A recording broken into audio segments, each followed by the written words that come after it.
দেশপ্রেমিক বাংলাদেশি দেশে বিদেশে যে যেখানে আছেন, আসসালামু আলাইকুম।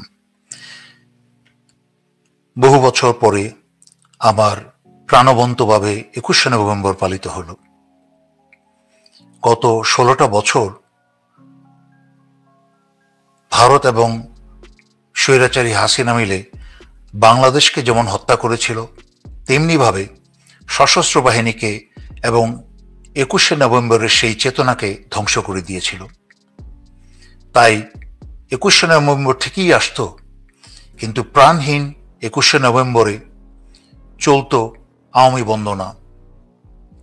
সশস্ত্র বাহিনীর কোন অফিসার কার আগে গিয়ে স্বৈরাচারী শেখ হাসিনাকে সালাম দিবে, তার পায়ে পড়ে সালাম দিবে, আওয়ামী লীগের পা চাটবে, দেশপ্রেম ভুলে গিয়ে দেশের স্বাধীনতা সার্বভৌমত্বের কথা চিন্তা বাদ দিয়ে 21শে নভেম্বরের যে সংহতির যে চেতনা, সেটাকে ভুলে গিয়ে তারা নিজ স্বার্থ আদায়ে স্বৈরাচারী শেখ হাসিনার মনোরঞ্জনে ব্যস্ত থাকত। সেই গত 16টা বছর 21শে নভেম্বরের কোন অনুষ্ঠানে সেনাবাহিনীর কোনো প্রাণবন্ত অবস্থান ছিল না। কিন্তু 16 বছর পরে এবং ডক্টর মোহাম্মদ ইউনূস ও বেগম জিয়ার উপস্থিতিতে এই অনুষ্ঠানকে আরো বেশি প্রাণবন্ত দেখা গেছে এবার। তাই সেনাপ্রধানের প্রতি আমার অনুরোধ থাকবে, এই 21শে নভেম্বরের যেই অনুভূতি, চেতনা এবং সংহতি, তা সেনানিবাসের ভিতরে আবদ্ধ না রেখে এর যে মূল অর্থ, সেটাকে এই প্রজন্মের ছেলে মেয়েদের কাছে ছড়িয়ে দিতে হবে। সুতরাং যখন নিরাপত্তা এক বিষয়, সেনানিবাসের গেট বা অন্যান্য স্থানে যে নিরাপত্তা সেটা অন্যান্য বিষয়, কিন্তু সেনানিবাসের যেই অনুষ্ঠান করছেন আপনারা সেটা তো করবেন, কিন্তু দেশের অন্যান্য স্থানেও বিভিন্ন জেলা পর্যায়ে আপনারা প্রতিযোগিতামূলক অনুষ্ঠানের ব্যবস্থা করতে পারেন। এই ধরেন 21শে নভেম্বর এই দিবস উপলক্ষে কোনো দৌড় প্রতিযোগিতা বা খেলাধুলা বা এই ধরনের বিভিন্ন কালচারাল ইভেন্ট যদি আপনারা চালু করেন, তাহলে এই 21শে নভেম্বরের চেতনা কিন্তু এই প্রজন্মের বাংলাদেশের ছেলে মেয়েদের মাঝখানে ছড়িয়ে পড়বে এবং তাদের দেশপ্রেমকে বাড়াতে সাহায্য করবে। আর নয়তো যদি এই 21শে নভেম্বরকে শুধু সেনানিবাসের গেটের ভিতরে তালাবন্ধ করে রাখেন, আবার কিন্তু কোনো রাজনৈতিক চেতনা এসে এই প্রজন্মের ছেলে মেয়েদের মাঝখানে প্রবেশ করে যাবে। তারেক রহমানকেও এই 21শে নভেম্বরে দাওয়াত করা হয়েছিল। ওনার উচিত ছিল আরো আগে দেশে চলে আসা, একটা নেতার বেশে দেশে চলে আসা। এই ছাত্র জনতার আত্মাহুতিতে দেশকে স্বাধীন করা হয়েছে, এই সুযোগ নিয়ে কিন্তু ওনার দেশে চলে আসা উচিত ছিল। তারপরে আবার যখন 21শে নভেম্বর উনি দাওয়াত পেলেন, সেই সম্মানটাকে ব্যবহার করে এই দেশে এবং সেনার মাঝখানে এসে আবার উপস্থিত হওয়ার একটা সুন্দর সুযোগ ছিল, কিন্তু সেই সুযোগটা উনি হারালেন। কিছুদিন আগে প্রধান উপদেষ্টা ডক্টর ইউনূস 100 দিন অতিবাহিত করার পরে জাতির উদ্দেশ্যে ভাষণ দিলেন। সমালোচনা অনেক কিছু করা যায়, তবে আমি শুরু করছি কিছু প্রশংসা দিয়ে। উনি চীনের কথা অত্যন্ত স্পষ্টভাবে উল্লেখ করে বলেছেন, চীনের সাথে সম্পর্ক স্থাপনের কথা, যার প্রশংসা করি আমি। উনি পশ্চিমাদের ভয়ে চীনের কথা উল্লেখ না করার কথা, কিন্তু সেটা উপেক্ষা করে উনি চীনের সাথে সম্পর্ক জোরদারের কথা বলেছেন। তবে উনি প্রতি 100 দিন পরে পরে যদি এসে বলেন যে হয়েছে, হচ্ছে, হবে, আসলে বাংলাদেশিরা দেখতে চাচ্ছে কি হচ্ছে। আমরা যদি 100 দিন পরে পরে ভাষণে শুধু শুনি যে হচ্ছে, হয়েছে, হবে, তো এই শব্দগুলো ব্যবহার না করে আসলে করে দেখানোর সময় এসেছে। 3 মাস চলে গেছে, দেখতে দেখতে কিন্তু 9 মাস চলে যাবে, কিন্তু এখনো কিন্তু চোখে পড়ার মতো বা দৃশ্যমান কোনো কার্যত কোনো অবস্থা, দৃশ্যমান কোনো কিছু আমরা দেখছি না। বিশেষ করে আমরা এই 100 দিন ধরে শুধু উপদেষ্টাদের নিয়োগের খেলাই দেখলাম, এবং আশ্চর্য ব্যাপার, চারিদিকে তো তামাশা নিয়োগ, উপদেষ্টা নিয়োগ হচ্ছেই। সেনাপ্রধান বলছেন উনি জানেন না, এবং আইজিপি নিয়োগ হচ্ছে, স্বরাষ্ট্র উপদেষ্টা বলছেন উনি জানেন না। তাহলে জানেটাকে? এই এত বড় একটা পরিবর্তনের পরে, যেখানে পুলিশ সম্পূর্ণ অকেজ, তারপরে আইজিপি নিয়োগ করা হলো। 3 মাস বা 2 মাস যেতে না যেতেই সেই আইজিপিকে পরিবর্তন করে আবার আইজিপি বসানো হলো। কাকে বসানো হলো? যে সেই বেশ কয়েক বছর আগে অবসরে চলে গেছেন। কেন? বাংলাদেশে কি একটাও যোগ্য চাকরিরত পুলিশ অফিসারদের মাঝখানে কেউ ছিল না যে যাকে আইজিপি বানানো যেত? একটা প্রফেশনাল তো একটা ব্যাপার আছে। কেউ যদি প্রফেশন থেকে অনেক দিন দূরে সরে থাকে, তার মাঝ থেকে কিন্তু প্রফেশনাল অনেক কিছুই হারিয়ে যায়।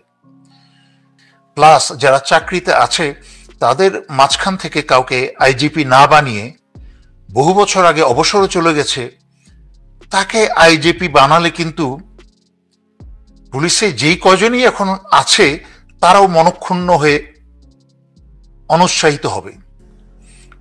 ডক্টর মোহাম্মদ ইউনূস উনি ভাষণে কিন্তু এই প্রসঙ্গগুলো সম্পূর্ণ এড়িয়ে গেলেন। উনি ভাষণে বললেন শুধুমাত্র জুলাই আগস্টের হত্যার বিচারই না, 15 বছরে যত হত্যা, গুম, খুন হয়েছে সবকিছুর বিচার হবে, ভবিষ্যৎবাণী বা আশ্বাস দিয়েছেন। অল্প সময়ের সরকার, কিন্তু 3 মাস পরও যদি শুধু আশ্বাস দেন, আর 3 মাস পরেও যদি এইসব ছবি দেখতে হয়,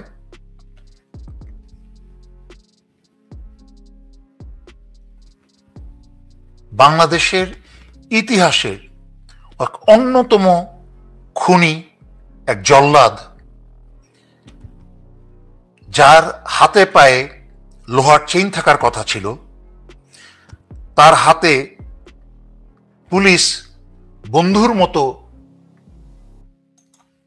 দোস্তের মতো আদর করে স্নেহের সাথে একটা জাতীয় খুনিকে খুব সাদরে, সম্মানের সাথে নিয়ে যাচ্ছে।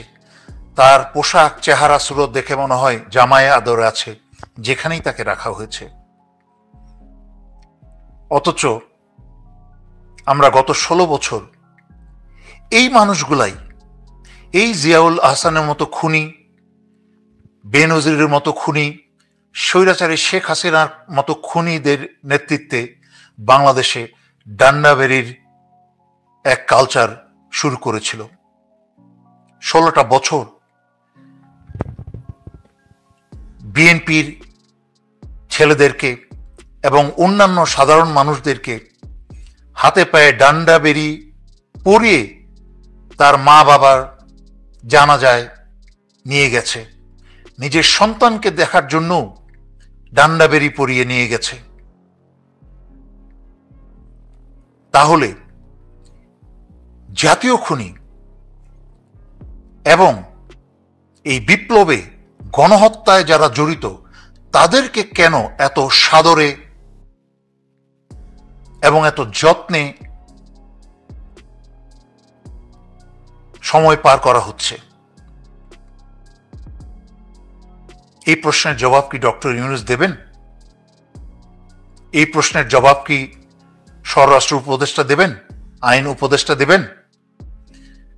আইন উপদেষ্টা এবং স্বরাষ্ট্র উপদেষ্টা 3 মাসেও কিন্তু স্বৈরাচারীর সবচেয়ে বড় হাতিয়ার ডিজিটাল নিরাপত্তা আইন এখনো বাতিল করেনি। কিছুদিন পরে পরে ওনারা এরকমই হয়েছে, হচ্ছে, হবে বক্তব্য দেন, এই সপ্তাহের মাঝখানেই বাতিল হয়ে যাবে, অথচ মাসের পর মাস চলে গিয়ে 3 মাস পার হয়ে গেছে, এখনো ডিজিটাল স্বৈরাচারী শেখ হাসিনার স্বৈর আইন, ডিজিটাল নিরাপত্তা আইন কিন্তু বাতিল করেনি। জনমনে এমন আরো হাজারো প্রশ্ন দেখা দিয়েছে। যেই বৈষম্য বিরোধী বিপ্লবের মাধ্যমে বাংলাদেশ আবার স্বাধীন হলো, সেই বৈষম্য কেন আমরা আবার দেখতে পাচ্ছি?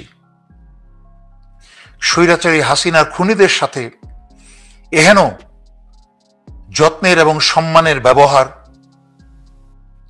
এই অত্যাচারিত এবং বিপ্লবী ছাত্র সমাজ ও জনতার প্রতি অপমানজনক। জুলাই আগস্টে গণহত্যার বিচার করবেন আপনারা? গত 16 বছরের গুম খুন সবকিছুর বিচার করবেন এই বলেছেন ডক্টর ইউনূস, কিন্তু বিডিআরের সেনা অফিসার হত্যার বিচারের কোনো নামগন্ধও কিন্তু আমরা দেখছি না বা শুনছি না। 2013 সালের হেফাজত হত্যার কোনো নামগন্ধ এবং কোনো কথা আলোচনাও শুনছি না বা দেখছি না। যদি সত্যিকার অর্থে বিচার করতে চান, যারা আয়নাঘর সৃষ্টি করেছিল জিয়াউল আহসানের সাথে, এই খুনি জিয়াউল আহসানের সাথে মিলে যেই লেফটেন্যান্ট জেনারেল আকবর এই আয়নাঘরকে লালন পালন করেছে এবং বাংলাদেশে এহেন কোনো কুকর্ম নাই, এই লেফটেন্যান্ট জেনারেল আকবর এবং lieutenant general Saiful Alam, major general Saiful Abedin, এদের বিরুদ্ধে কোনো মামলা, গ্রেফতার আমরা কেন দেখছি না? অথচ সেই খুনি প্রাক্তন ডিজিএফআই লেফটেন্যান্ট জেনারেল আকবর এখনো ঢাকা সেনানিবাসের ভিতরে বসে ভারতের রয়ের সাথে দিনরাত বাংলাদেশ বিরোধী ষড়যন্ত্র করে যাচ্ছে। এই ক্ষেত্রে কঠোর পদক্ষেপ না নিলে এই উপদেষ্টা সরকারকে অনেক আত্মাহুতি দিতে হবে এবং জনগণের ভোগান্তি আরো সামনে আছে। শুধু তাই নয়, যুক্তরাষ্ট্রে যেসব ভারতীয় নাগরিক আছে তারাও বাংলাদেশের বিরুদ্ধে প্রোপাগান্ডায় লেগেছে। এই ব্যাপারে আমার একটা স্পষ্ট উপদেশ, আপনারা সমস্ত জনগণের জন্য একটা উপদেশ দিচ্ছি। আপনারা যত বেশি ভারতীয় দাদারা এবং তাদের লেলিয়ে দেওয়া বাংলাদেশের ভিতরে ইসকনের লোকজন এবং আমেরিকায় অবস্থানরত যত ভারতীয়রা আছে যত বেশি লাফাবে, আপনারা তত সোশ্যাল মিডিয়াতে এবং সব জায়গায় এই উপদেশটা সাংবাদিকদের জন্য আপনারা পত্র পত্রিকায় ভারতের মানিপুরের চিত্র তুলে ধরবেন, যে কিভাবে ভারতীয়রা মানিপুরে খ্রিস্টানদের হত্যা করছে। এবং উপদেষ্টা সরকারের জন্য আমার উপদেশ, স্বৈরাচারী শেখ হাসিনা যখনই ভারতে বসে এবং ভারতের সাথে মিলে বাংলাদেশের বিরুদ্ধে এবং ডক্টর ইউনূসের বিরুদ্ধে বা সমগ্র বাংলাদেশিদের বিরুদ্ধে যত বেশি ষড়যন্ত্র করবে, আমেরিকায় বসে ভারতীয়রা যত ট্রাম্পকে উস্কানি দেওয়ার চেষ্টা করবে, আপনারা ততবার বাংলাদেশে অবস্থানরত চাইনিজ অ্যাম্বাসেডারকে নিয়ে তিস্তা ব্যারেজে চলে যাবেন। 2 দিন পর পর মিটিং করবেন, চাইনিজদের সাথে মিটিং করবেন যে তিস্তা প্রজেক্টকে চাইনিজদের কাছে হস্তান্তর করা হচ্ছে। তাহলে দেখবেন মোদির কিন্তু কাপড় ভিজে যাবে এবং ভারতীয় দাদাদের লাফালাফি বন্ধ হয়ে যাবে। এই মোদি কিন্তু ওই আমেরিকায় যেসব ভারতীয় দাদারা আছে তাদেরকে হাতে পায়ে ধরে বলবে তোমরা চুপ করো, তোমরা আর বাংলাদেশকে নিয়ে প্রপাগান্ডা বন্ধ করো। খালি তিস্তা ব্যারেজের যখনই লাফাবে তখনই তিস্তা ব্যারেজের কাজ শুরু করবেন, দেখবেন সমস্ত লাফানো বন্ধ হয়ে গেছে।